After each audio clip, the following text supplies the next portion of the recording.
YouTuber मौसीकी कहानियों में आपका स्वागत है। हम सुन रहे हैं श्री शरत चंद्र चट्टोपाध्याय जी की बहुत ही प्रसिद्ध कहानी चरित्रहीन। अभी तक की कहानी में हमने सुना कि दिवाकर का विवाह तय कर दिया गया है और दिवाकर अपने विवाह के स्वप्नों में उलझ सा गया है। इधर सतीश सावित्री का अनायास ही हाथ पकड़ लेने के कारण बहुत लज्जा अनुभव कर रहा है। अब आगे की कथा सुनते हैं। इसके पहले कि हम कथा प्रारंभ करें, मैं आपसे क्षमा प्रार्थी हूँ कि कथा सुनाने में कुछ विलंब हुआ। आशा है आप मुझे क्षमा करेंगे और प्रयास करूंगी कि अब से कथा नियमित रूप से सुनाती रहूं। अध्याय 8। विपिन के निमंत्रण से लौटकर आने के बाद दूसरे दिन आकंठ प्यास लिए सतीश नींद टूटने पर जब बिछौने पर उठ बैठा तब दिन के 10 बज चुके थे। तब भी उसका कमरा बंद था। आज प्रातःकाल से ही मेघ शून्य आकाश में धूप अत्यंत प्रखर होकर उग चुकी थी। उस तेज गर्मी से जंगले दरवाजे गर्म हो जाने से इस बंद कमरे का भीतरी भाग कैसा असहनीय हो उठा था, इसका पता स्वयं उसको ना रहने पर भी उसका सारा शरीर इसका प्रमाण दे रहा था। पूरा बिछौना पसीने से भीग चुका था। सतीश उठ बैठा और घबराकर सिरहाने की खिड़की खोल देने के साथ ही एक झलक धूप उसके चेहरे और शरीर पर पड़कर उसको एक क्षण में तपाकर चली गई। सतीश ने पुकारा, बिहारी। बिहारी दौड़कर हाजिर हुआ। सतीश बोला, जल्दी एक गिलास पानी तो ले आ। बिहारी ने पूछा, तंबाकू देने की आवश्यकता ना पड़ेगी? नहीं, पानी ले आ। स्नान नहीं कीजिएगा? अभी नहीं। तो पानी ले आ। फिर भी बिहारी नहीं गया। बोला, संध्या उपासना का? संध्या उपासना के संकेत से सतीश आग बबूला होकर डांट कर बोला, बदमाश कहीं का, जा पानी ले आ। डांट खाकर बिहारी पानी लाने के लिए नीचे चला गया। रसोई घर के बरामदे में बैठकर सावित्री सुपारी काट रही थी। मुस्कुराहट के साथ उसने पूछा, सतीश बाबू ने तंबाकू देने को कहा है? बिहारी ने मुंह बनाकर कहा, नहीं, पानी चाहिए। स्नान किया नहीं, संध्या की नहीं, फिर पानी क्या होगा? बिहारी ने व्यथित होकर कहा, मैं क्या जानूं, हुक्म हुआ कि पानी चाहिए, ले जा रहा हूं। सावित्री सरौता रखकर उठ खड़ी हुई, बोली, अच्छा, मैं ही ले जा रही हूँ, तुम थोड़ी सी बर्फ ले आओ। बिहारी बर्फ लेने चला गया। सावित्री ने ऊपर जाकर कहा, जाइए स्नान कराइए, मैं तब तक संध्या का स्थान ठीक कर रखती हूँ। सतीश मन ही मन झुंझला कर बोला, कहाँ है बिहारी? सावित्री हंसी रोक कर बोली, वो बर्फ लेने गया है। बाबू, अपराध करके सजा भोग कर चलना अच्छा है, इससे प्रायश्चित हो जाता है। आप क्या संध्या पूजा किए बिना किसी दिन पानी पीते हैं कि आज ही पानी के लिए हल्ला कर रहे हैं? जाइए, विलंब न कीजिए। सावित्री के सामने प्रतिवाद करना निरर्थक समझकर सतीश उठ पड़ा और तौलिया कंधे पर रखकर स्नान करने के लिए चल दिया। भोजन के बाद सतीश फिर एक बार ज्यों ही सो रहने की तैयारी करने लगा, त्यों ही सावित्री आकर दरवाजे के बाहर खड़ी हो गई। उसको जैसे देखा ही नहीं ऐसा रुख दिखाकर सतीश दीवार की ओर मुंह फेर कर सो रहा। सावित्री ने मन ही मन हंसकर कहा, रात की सारी बातें बाबू को याद हैं या नहीं, यह जान लेने के लिए मैं आई हूँ। सतीश चुप रहा। सावित्री ने कहा, तो नींद टूटने पर एक बार बुला लीजिएगा, उन सबको एक बार याद करा जाऊंगी। इतना कहकर वह चली गई। पिछली रात की सारी घटनाएं याद रखना सतीश के लिए संभव भी नहीं है। वे याद भी नहीं थी। विपिन बाबू के जलसे से वो किस तरह आया था, किसके साथ आया था, आकर क्या किया था, वे सारी बातें उसके मन में इधर उधर बिखर गई थी और अस्पष्ट हो गई थी। इस अस्पष्टता को स्पष्ट कर कह देने की इच्छा उसको बिल्कुल ही ना रही हो ऐसी बात नहीं है, लेकिन एक अनिश्चित लज्जा उसको मानो किसी प्रकार भी कदम बढ़ाने नहीं दे रही थी। उसको संध्या काल की घटना ही याद थी। यही अब तक उसकी मेघाच्छन्न स्मृति के आकाश में शुक्र तारा की भांति चमक रही थी, लेकिन अधिकतर ज्योतिष्मान दुष्ट ग्रह भी उस बादल की ओट में ही उगा हुआ है। उसकी ओर सावित्री के इंगित ने अंगुली का संकेत करने के साथ ही उसकी नींद मरुभूमि की भाप की तरह उड़ा दी। कल संध्या को हतबुद्धि होकर उसने चिराग बुझा दिया था। इसका फल अंत तक किस तरह प्रकट होगा, उस संबंध में उसके मन में यथेष्ट उत्कंठा बनी हुई थी। फिर भी उसमें उसका दोष कुछ भी नहीं था। इस कारण उसको दुर्भाग्य कहकर वह एक तरह से सांत्वना प्राप्त कर रहा था, और अपराध ना करने में जो एक सच्ची शक्ति छिपी रहती है, वह शक्ति उसके अनजाने में ही उसको प्रश्रय दे रही थी। लेकिन सावित्री इस समय जो बात कह गई, जिस अंधकार के बीच रास्ता दिखा गई, उसके बीच प्रवेश करने का साहस उसको कहाँ था। उसका मतवाला बन जाने की अभिज्ञता वो कहाँ से लाता। वह किस तरह अनुमान करे कि उसने क्या किया था, क्या नहीं किया था। कितने ही मतवालों की को कितने ही विचित्र कार्य करते हुए उसने अपने नेत्रों से देखा है। अब अपने बारे में किस काम को वो किस साहस से असंभव कहकर दूर हटा देगा। फिर उसके दिमाग में आग जल उठी। वह फिर एक बार उठ बैठा और जीवन में शराब ना छूने की प्रतिज्ञा पुनः एक बार करके उसने प्रायश्चित किया। खिड़की में से सतीश ने पुकारा, बिहारी। बिहारी राखाल बाबू के बिछौने को धूप में डाल रहा था। आवाज़ सुनकर वह पास आकर खड़ा हो गया। सतीश ने कहा, अच्छा तू जो काम कर रहा है कर, सावित्री से कह दे एक गिलास पानी दे जाए। बिहारी ने कहा, मैं ही ला देता हूँ, वो अभी संध्या पूजा कर रही हैं। सतीश ने आश्चर्य में पड़कर पूछा, क्या संध्या कर रही है? जी हाँ, वो तो नृत्य करती हैं। एकादशी के दिन एक बूंद पानी भी नहीं पीती, मछली भी नहीं खाती। भले घर की लड़की है ना? सतीश ने आश्चर्य के साथ पूछा, भले घर की? क्या कह रहा है? हाँ बाबू, भले घर की। इतना कहकर बिहारी पानी लाने जा ही रहा था कि सतीश ने पुकार कर पूछा, सावित्री यदि रात को भात नहीं खाती तो क्या खाती है? और क्या खाएंगी बाबू? कुछ रहने से किसी दिन थोड़ा सा जल भी पी लेती हैं, ना रहने पर कुछ भी नहीं खाती पीती। डेरे का और कोई ये बात जानता है? बिहारी ने कहा, रसोईया महाराज जानता है, मैं जानता हूँ, और कोई नहीं जानता। उन्होंने बताने को मनाही कर रखी है। सतीश ने कहा, अच्छा तू जाकर पानी ले आ। बिहारी के एक दो कदम जाते ही सतीश ने फिर पुकारा, बिहारी जी। भले घर की हैं, तूने ये बात कैसे जानी? जानता हूँ बाबू। अच्छा अच्छा, तू जा पानी ले आ। बिहारी के चले जाने पर सतीश बिछौने पर औंधा होकर लेट रहा। सावित्री को साधारण दासी की श्रेणी में मानने से उसके मन में एक तरह की व्यथा पहुंची थी। किस लिए? उसका मन हीनता और गुप्त लांछना के दबाव से चुपचाप सिर झुका लेता था। उसको वह कुछ भी समझने में समर्थ नहीं हो रहा था। आज बिहारी के मुंह से केवल इतना ही परिचय पाकर आनंदपूर्ण आश्चर्य से ही नहीं, बल्कि उसका समूचा मन मानो किसी अपरिचित के बाहुपाश से अकस्मात मुक्ति पाकर पवित्र होकर बच गया। उसने बिहारी की बात को संपूर्ण सत्य कहकर ग्रहण करने में एक क्षण की दुविधा भी नहीं की। पानी लाने में विलंब होने लगा। किस कारण विलंब हो रहा है सोचकर वह थोड़ी देर चुप हो रहा, तो भी बिहारी दिखाई न पड़ा। प्यास के मारे उसे कष्ट मालूम होने लगा। फिर एक बार बिहारी को बुलाने की इच्छा करके वो जैसे ही उठ बैठा, वैसे ही उसने देखा कि पानी का गिलास लिए सावित्री आ रही है। इस आचार परायण अभागिनी को उसने आज नई आंखों से देखा, और उस क्षण भर के दृष्टिपात से ही उसका हृदय करुणा और श्रद्धा से भर उठा। जो बात किसी दूसरे समय उसके मुंह से निकलने में रुकावट पड़ती थी, इस समय रुकावट नहीं पड़ी। पानी पीकर वह बोला, बहुत बातें हैं। सावित्री चुपचाप देखती रही। सतीश ने कहा, पहली बात तो है मुझे क्षमा करना पड़ेगा।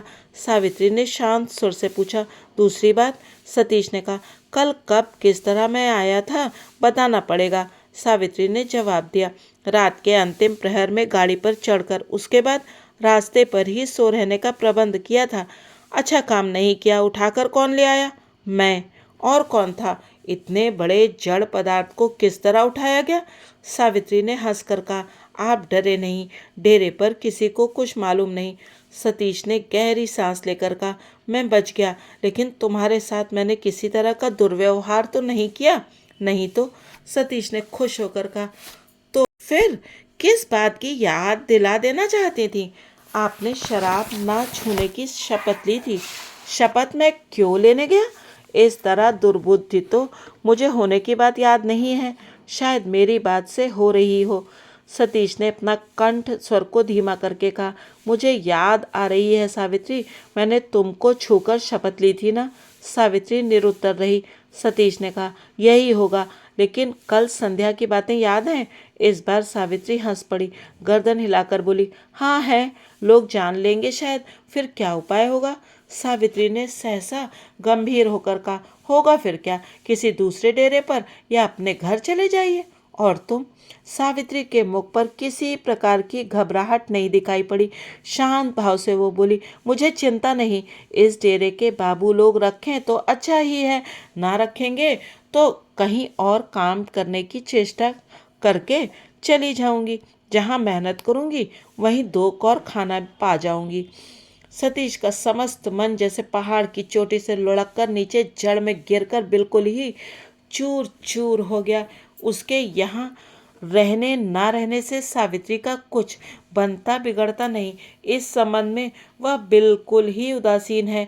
उसने गर्दन हिलाकर बताया, और उसको कोई बात कहनी नहीं है, क्योंकि सावित्री के इस निःशंक संक्षिप्त उत्तर के बाद और कोई प्रश्न ही उसके मुंह में नहीं आया। तो भी कितनी ही बातें उसको कहनी थी। सावित्री खाली गिलास लेकर चली गई। सतीश चुपचाप बैठा रहा। हाय रे मनुष्य का मन, ये किस चीज से टूट जाता है, किससे बन जाता है, इसका कोई तत्व खोजने पर नहीं मिलता। ये कितने आघात से बिल्कुल ही धरती पर लौट जाता है, फिर कितने प्रचंड आघात को भी हंसते हुए सह लेता है, इसका कोई हिसाब ही नहीं मिलता। तो भी इसी मन को लेकर मनुष्य के अहंकार की सीमा नहीं है, जिसको वश में नहीं किया जाता, जिसको पहचाना तक नहीं जाता। किस तरह अपना कहकर उसके मन को खुश रखा जा सकता है, कैसे उसे लेकर घर संभालने का काम चल सकता है। सावित्री के चले जाने पर भी सतीश वैसे ही बैठा रहा। उसका हृदय दुख कष्ट से नहीं, किसी प्रकार की एक जलन से मानो जलने लगा। जिसको प्यार करता हूँ वो यदि प्यार ना करे, यहाँ तक कि घृणा भी करे, तो वो घृणा भी सही जा सकती है, लेकिन जिसका प्यार मुझको मिल गया है, ऐसा विश्वास हो जाने पर फिर उस विश्वास का टूट जाना ही सबसे शोचनीय अवस्था होती है। परिस्थिति व्यथा ही देती है, लेकिन दूसरी स्थिति व्यथा भी देती है, अपमान भी करती है। फिर इस व्यथा का प्रतिकार नहीं है, इस अपमान की शिकायत नहीं है। वेदना का कारण खोजने पर जब मिलता ही नहीं है, तभी व्यथा ऐसी असहनीय हो जाती है।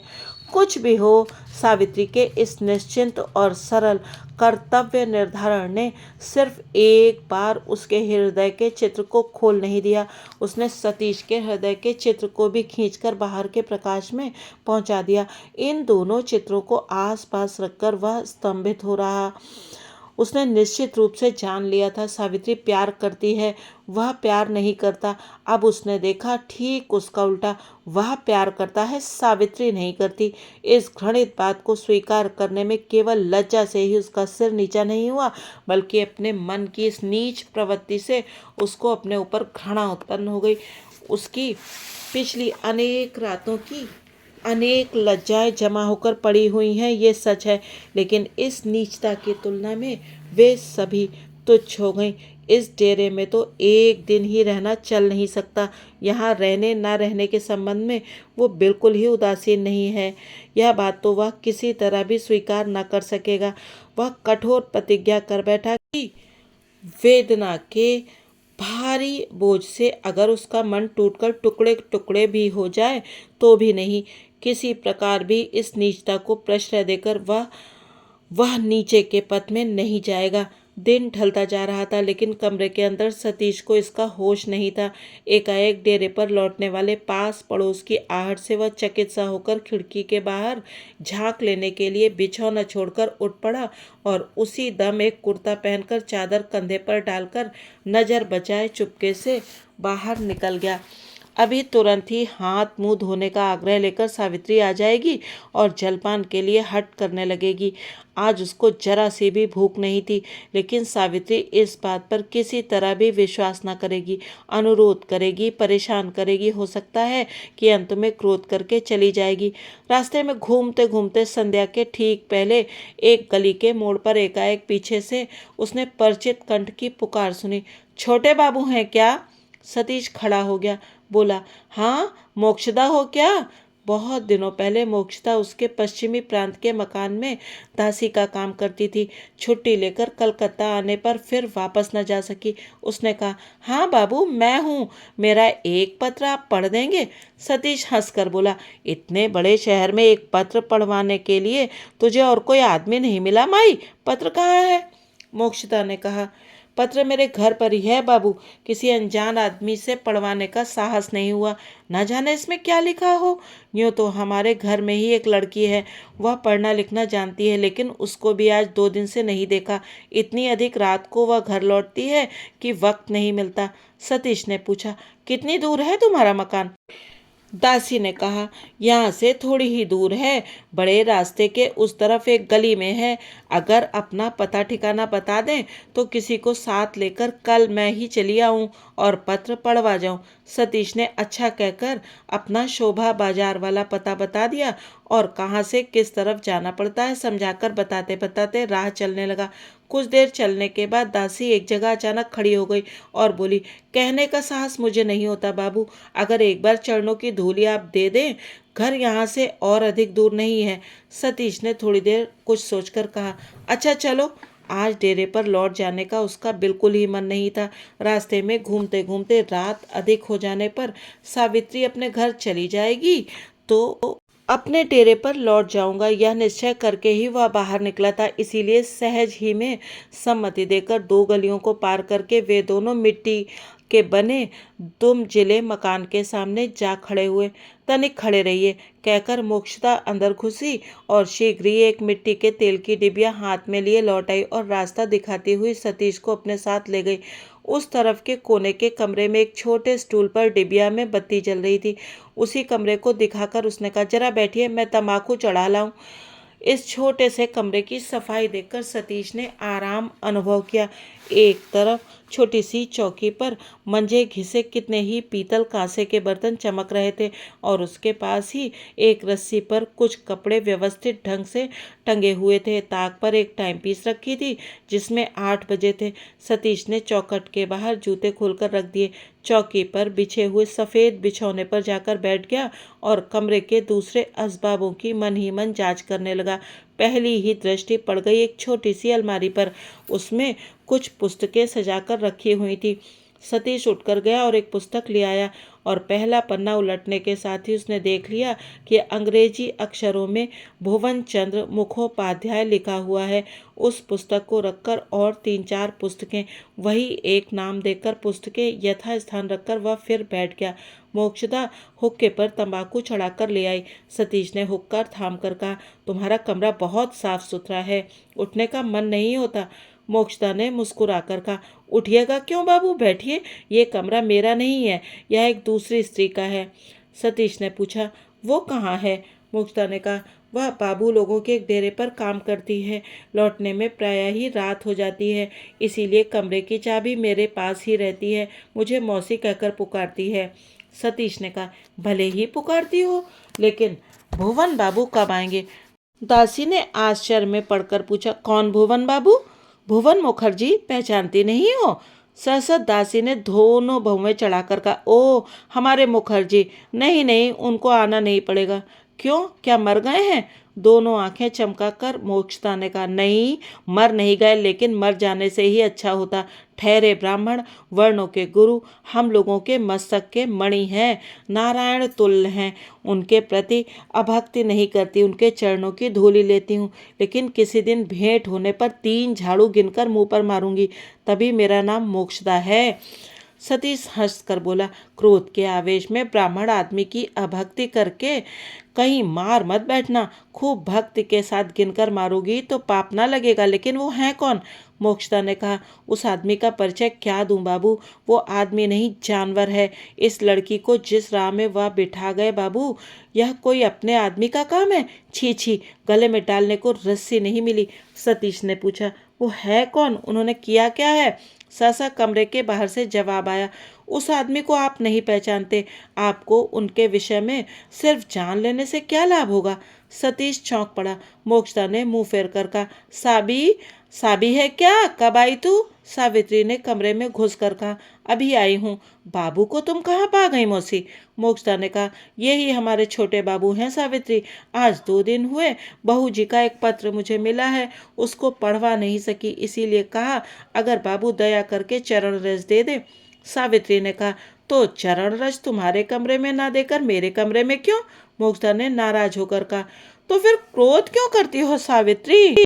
मेरे कमरे में तो भले आदमी को बैठाया नहीं जा सकता, इसीलिए तेरे कमरे में बैठाया है। कितने बड़े घराने के ये लोग हैं, ये तो खुशी मनाने की बात है, नाराज होने की नहीं। सावित्री ने हंसकर कहा, क्यों नाराज होंगी मौसी? लेकिन खाली चरण रज लेने से तो पाप होता है, जलपान कराना उचित है। हाँ ब्राह्मण महाराज, क्या आपको भूख लगी है? सतीश संकुचित हुआ बैठा था, सिर हिलाकर कहा, नहीं। सावित्री के अशिष्ट प्रश्न से विरक्त होकर मोक्षदा ने कहा, यह बात करने का कैसा तरीका है सावित्री? भले आदमी के साथ क्या इस तरह की बातें की जाती हैं? सावित्री ने बलपूर्वक हंसी दबाकर कहा, यह कौन सी खराब बात है मौसी? अच्छा, अब उनकी भूख के बारे में कुछ पूछूंगी ही नहीं। तुम दुकान से कुछ जल खावा खरीद लाओ, तब तक मैं चौका ठीक कर रखती हूँ। मोक्षदा भुनभुनाती हुई बकते बकते तेज कदम बढ़ाकर चली गई तो सावित्री ने कहा, कल रात ही से तो एक तरह का उपवास चल रहा है। शाम को किस तरह भागकर चले आए, इसका भी मुझे पता नहीं चला। अब उठिए, संध्या पूजा करके कुछ खा लीजिए। इस अरगनी पर धुले हुए कपड़े हैं, पहनकर मेरे साथ आइए, देर ना करिए, उठिए। सतीश ने सिर हिलाकर कहा, मुझे भूख नहीं है। सावित्री ने कहा, ना रहने पर भी खाना पड़ेगा। इसका पहला कारण है कि भूख नहीं है, इस बात पर मैंने विश्वास नहीं किया। दूसरा कारण? सतीश ने अपने मुंह का भाव अत्यंत कड़ा बनाकर कहा, दूसरा कारण तो झूठ ही है, वही पहला सब कुछ है। सभी बातों में तुम्हारी जिद और जबरदस्ती रहती है, इस जिद के सामने किसी का उपाय नहीं चलता। सावित्री ने मुंह ऊपर उठाकर जरा हंसकर कहा, तो फिर झूठ मूठ की चेष्टा क्यों कर रहे हैं? सतीश ने और भी गंभीर होकर कहा, यह बात नहीं है सावित्री, आज मेरी चेष्टा किसी तरह भी झूठ ना होगी। या तो अपना दूसरा कारण बताओ, नहीं तो सच कह रहा हूं तुमसे कि मैं किसी तरह भी यहाँ कुछ न खाऊंगा। सतीश की जिद देखकर सावित्री चुपचाप हंसने लगी। कुछ देर बाद धीरे धीरे बोली, मैं सोच रही हूँ आज आप कैसे आ गए। आज है मेरा जन्मदिवस, जबकि आपने दासी के घर में चरण रज दी है, तब खाली खाली आपको मैं नहीं छोड़ सकती। इतना कहकर सावित्री सहसा रुक गई, लेकिन उसके हृदय की गुप्त व्यथा उसी के कंठ स्वर के मुक्त मार्ग से इस तरह अचानक सतीश के सामने आकर खड़ी हो गई कि कुछ देर के लिए सतीश की बोझ शक्ति अचल हो गई। बुद्धिमती सावित्री इसको क्षण भर में अनुभव करके सभी बातों का सहज प्रयास करके हंसकर बोली, भगवान ने आज आपको मेरा अतिथि बनाकर भेजा है, इसलिए खाना भी पड़ेगा और दक्षिणा भी लेनी ही पड़ेगी। देखती हूँ आज बिल्कुल ही जात नष्ट हो जाएगी। इतनी देर में सतीश की स्वाभाविक शक्ति लौट आई थी। उसने पूछा, सचमुच ही क्या आज तुम्हारा जन्मदिन है? सावित्री ने कहा, सचमुच। सतीश ने कहा, तो ऐसे दिन अगर मैं आ ही पड़ा हूँ तो दुकान की कुछ बासी मिठाइयाँ खाकर पेट ना भराऊंगा। इसके अलावा ये सब चीज़ें तो मैं कभी खाता नहीं। सावित्री भी यह बात जानती थी। मन ही मन लज्जित होकर उसने कहा, लेकिन अब तो रात हो गई है। सतीश ने कहा, हो जाए रात, आज डेरे पर वापस जाकर झिड़कियाँ तो खानी ना पड़ेंगी। फिर आज रात ज़्यादा देर होने से क्यों डरूं? कुछ भी न कहो, किसी प्रकार भी मैं नहीं खाऊंगा। तुमसे पार पाने का कोई रास्ता नहीं है, कहकर सावित्री उठकर चली गई। सतीश बैठा हुआ था, अब लेट गया। यह सुंदर कुटी और यह निर्मल सफेद शैया छोड़कर किसी तरह भी जाने की उसे इच्छा नहीं हो रही थी। फिर भी आत्मसम्मान को अक्षुण्ण रखकर बैठे रहने का भी कोई अच्छा सा कारण नहीं मिल रहा था। अब खाना तैयार होने की देर की संभावना उसको भावी आसन्न कठिन उत्तरदायित्व में मानो छुटकारा दे गई। चलते समय सावित्री बाहर से जंजीर चढ़ा गई थी। इसको भी जैसे वो जान गया था। उसके तुम संभाषण को भी उसने उसी तरह लक्ष्य किया था। निर्जन कमरे में ये नवलब्ध दो तथ्य जादूगर और उसकी जादू की लकड़ी की तरह अपूर्व इंद्रजाल की रचना करने लगे। आज ही दोपहरिया को जो सब प्यार के कूड़ा करकट उसके मन के भीतर से भाटे के खिंचाव से बाहर की तरफ बह गए थे, ज्वार के उल्टे स्रोत से फिर से एक एक करके वापस आकर प्रकट होने लगे। आज ही दोपहर को आत्माभिमान के आघात की तीखी ज्वाला से अपने मन की नीच प्रवृत्तियों की तरफ उसके नेत्रों को खोल दिया था। ज्वाला के ठंडा होने के साथ ही वे नेत्र आप ही आप बंद हो गए। इसी तरह अपने को लेकर खिलवाड़ करते करते किसी समय शायद वो जरा सा सो गया था। एकाएक द्वार खुल जाने की आवाज़ से वह जाग उठा और देखा कि सावित्री मोक्षदा को साथ लिए कमरे में घुस रही है। मोक्षदा ने पत्र सतीश के हाथ में देकर कहा, देखिए तो बाबू, बहू ने लिखा क्या है। सतीश ने पढ़कर कहा, उन लोगों के लौटने में अभी 2 महीने की देर है।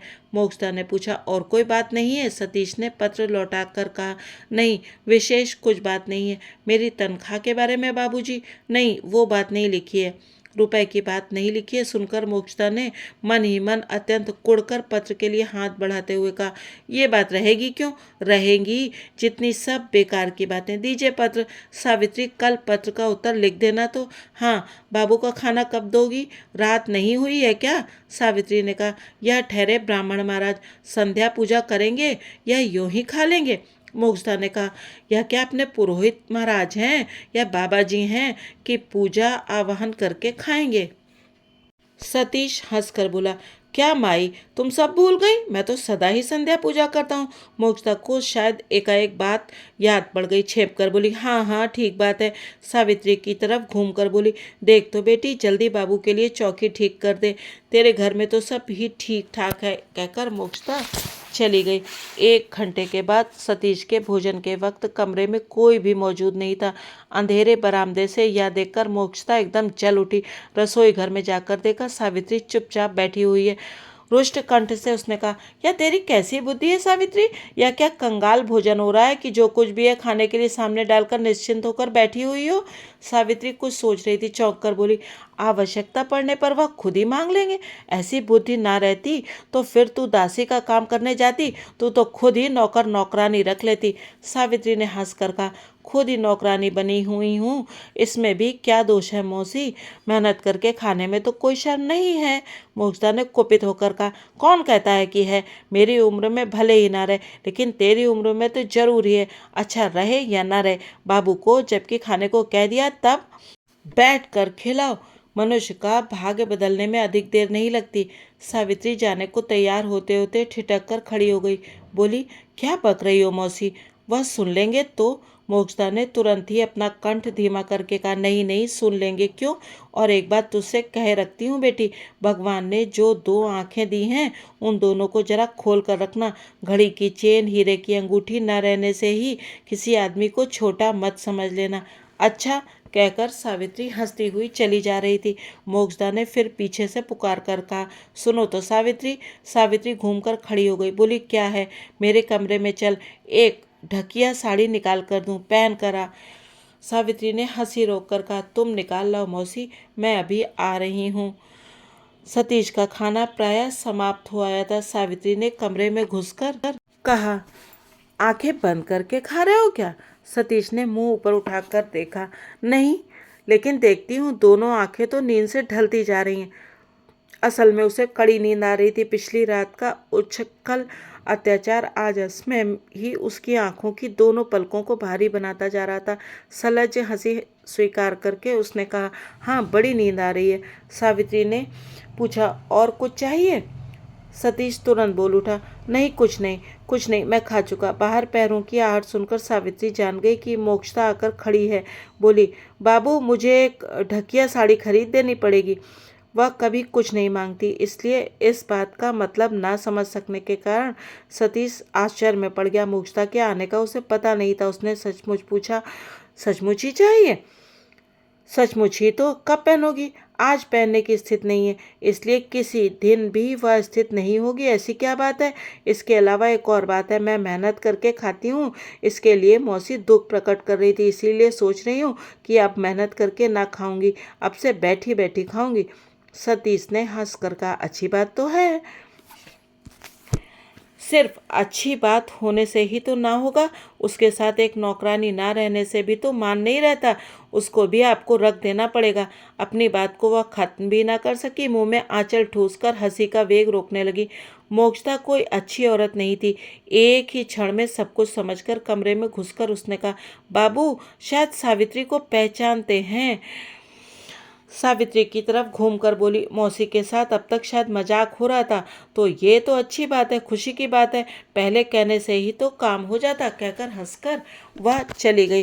भोजन के बाद सतीश फिर एक बार बिछौने पर आकर बैठ गया। सावित्री डिब्बे में भरकर पान लाई और बंधे हुक्के पर तंबाकू चढ़ाकर सतीश के हाथ में दिया। पैरों के पास धरती पर बैठकर एकाएक मुस्कुराकर सिर झुका लिया। सतीश के दिल में आंधी बहने लगी, सारे शरीर में रोंगटे खड़े होकर मानो झाड़ा लगने लगा। क्षण काल के लिए उसको हुक्का खींचने की शक्ति तक नहीं रही। 2 मिनट के बाद सावित्री ने मुंह ऊपर उठाकर कहा, रात हो गई है, डेरे पर नहीं जाओगे? सतीश ने सूखे कंठ से कहा, नहीं जाऊंगा तो रहूंगा कहाँ? यहीं रहोगे? ना जा सको तो जरूरत नहीं है, मौसी अभी तक जाग रही हैं, मैं उनके बिछौने पर ही सो जाऊंगी। एक क्षण के लिए सतीश चुप ही रहा, लेकिन दूसरे ही क्षण अपने को संभाल कर बिल्कुल ही खड़ा होकर कहा, नहीं जा रहा हूँ। अच्छा, और जरा बैठो। कहकर सावित्री उठकर चली गई और सतीश के जूते बाहर से उठा लाई और आंचल से पैर पोंछकर जूतों का फीता बांधते बांधते धीरे से बोली, डेरे के लोग अगर जान जाएं तो जानेंगे कैसे? मैं अगर बता दूं, तुम क्या बताओगी? बताने की कोई बात ही नहीं है। सावित्री ने हंसकर कहा, कुछ भी नहीं है, सच कहते हो? सतीश निरुत्तर हो रहा।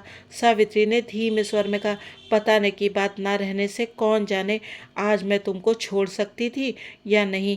यह कहकर वह एकाएक चुप हो गई, लेकिन दूसरे ही क्षण प्रबल वेग से सिर हिलाकर बोल उठी, नहीं, तुम डेरे पर चले जाओ। अगर दुर्बुद्धि न छोड़ोगे तो एक दिन सभी खोल दूंगी, बताए देती हूँ। यह कैसा रहस्य है? इसके अंदर की बात ठीक ना समझ सकने के कारण सतीश क्षण भर चुप रहकर खड़ा रहा। बोला, भले ही बता दोगी, डेरे पर के लोग तो मेरे संरक्षक हैं नहीं। सावित्री ने कहा, जानती हूँ नहीं है, लेकिन मेरी मौसी यह काम भी अनायास ही कर सकेगी, उसकी जबान को कैसे रोकोगे? मोक्षता का नाम सुनकर सतीश बोला, रुपए देकर।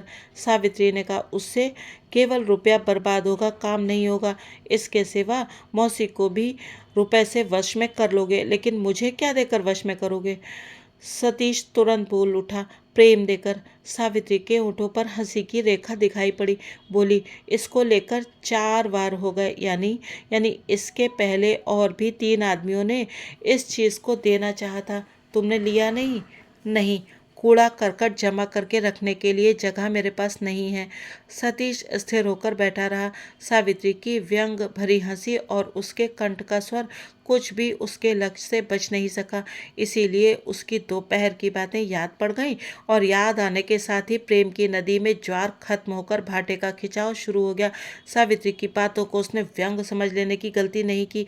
कड़े स्वर में बोल उठा, वे लोग हैं बेवकूफ़। उन लोगों को ऐसी चीज़ देने का प्रस्ताव करना उचित था जिसको बक्स में उठा रखना किसी को कूड़ा करकट ना मालूम हो। मैं भी कम मूर्ख नहीं हूँ, क्योंकि मैं भी भूल गया था कि वह चीज़ तुम लोगों के लिए कितनी अवहेलना की चीज़ है। इतनी उम्र में इतनी बड़ी भूल हो जाना मेरे लिए उचित नहीं था। अच्छा, मैं चलता हूँ। इस बात ने सावित्री को शूल की तरह बीन दिया। तुम लोगों के लिए? कहकर सतीश ने उसको किन लोगों के साथ अभिन्न बनाकर देखा, इसे समझना सावित्री को बाकी नहीं रहा, किंतु परिहास को झगड़े में परिणत होते देखकर वह चुप रह गई। सतीश रुक नहीं सका। बोला, शिकारी बंसी में मछली को गूंथ कर, खिलाकर, नचाकर जैसे आनंद मनाता है, संभवतः इतने दिनों से मुझे देखकर तुम वही मजाक कर रही थी ना? सावित्री और सहन ना कर सकी। बिजली किसी गज से वह उठ खड़ी हुई बोली, बंसी में कूदकर तुमको ही खींचकर उठाया जा सकता है, खेला नचाकर उठाने लायक बड़ी मछली तुम नहीं हो। सतीश ने निष्ठुर भाव से व्यंग करके कहा, नहीं हूं मैं? सावित्री ने कहा, नहीं हो। उसके होंठ सिकुड़ गए। सतीश के चेहरे की तरफ तीव्र दृष्टिपात करके वह कहने लगी, दुष्चरित्र, मेरी तरह एक स्त्री को प्यार करके प्रेम की बड़ाई करने में तुमको लज्जा नहीं मालूम होती? जाओ तुम मेरे घर में खड़े होकर झूठ मूठ मेरा अपमान मत करो। इस अपमान से सतीश और भी निर्दयी हो उठा। इस बार अक्षम्य कुत्सित व्यंग करके उसने कहा, मैं दुष्चरित्र हूँ? किंतु जो कुछ भी कहो सावित्री, तुम्हारा नाम तुम्हारे माँ बाप ने सार्थक रखा था। सावित्री हटकर चली गई। चौखट पकड़कर क्षण काल स्थिर भाव से खड़ी रहकर बोली, जाओ। उसका चेहरा पीला बदरंग हो गया था। अपमान और क्रोध की असहनीय जलन से उस तरफ नजर तक भी न डालकर सतीश बोला, किंतु जाने से पहले एक बार फिर आंचल से पैर पोंछ न दोगी? अथवा और कोई खेल, और कोई? एकाएक दोनों की आंखें लड़ गईं। सावित्री ने एक कदम आगे बढ़ाकर कहा, तुम कसाई से भी निष्ठुर हो। तुम जाओ, तुम जाओ, तुम्हारे पैरों पर गिरती हूँ। न जाओगे तो सिर पटक कर मरूंगी। तुम जाओ। उसके कंठ स्वर की उत्तरोत्तर और अस्वाभाविक तीव्रता से अकस्मात सतीश डर गया और एक भी बात न कहकर बाहर चला गया। किंतु अंधेरे बरामदे में अंत तक आकर उसे रुक जाना पड़ा। किस तरफ सीढ़ी है, किस तरफ रास्ता है, अंधेरे में कुछ भी दिखाई नहीं पड़ता था। जेब में हाथ डालकर उसने देखा, दिया सलाई नहीं थी। इस निरुपाय अवस्था में पड़कर वह 5 मिनट चुपचाप खड़ा रहा। फिर उसे सावित्री के कमरे की तरफ लौटकर आना पड़ा। बाहर से उसने देखा सावित्री फर्श पर औंधी पड़ी हुई है। धीरे धीरे उसने पुकारा, सावित्री। सावित्री ने उत्तर नहीं दिया। फिर पुकारने पर उत्तर न मिलने पर सतीश ने कमरे में जाकर सावित्री के माथे पर हाथ रखा। झुककर देखा, आंखें मूंदी हुई हैं और उसके मुंह में अंगुली डालकर समझ गया सावित्री मूर्छित होकर पड़ी हुई है।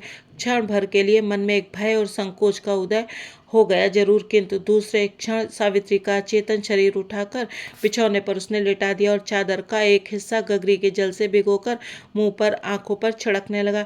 फिर पंखा हाथ में लेकर हवा झलने लगा। 2-3 मिनट के बाद ही सावित्री ने आंखें खोलकर माथे पर का कपड़ा खींचकर करवट बदल कर कहा, तुम गए नहीं? सतीश चुप रहकर हवा झलने लगा। सावित्री बिछौने से उठकर चिराग हाथ में लेकर बाहर खड़ी हुई। चलो चलो, तुम्हारे लिए दरवाजा खोला।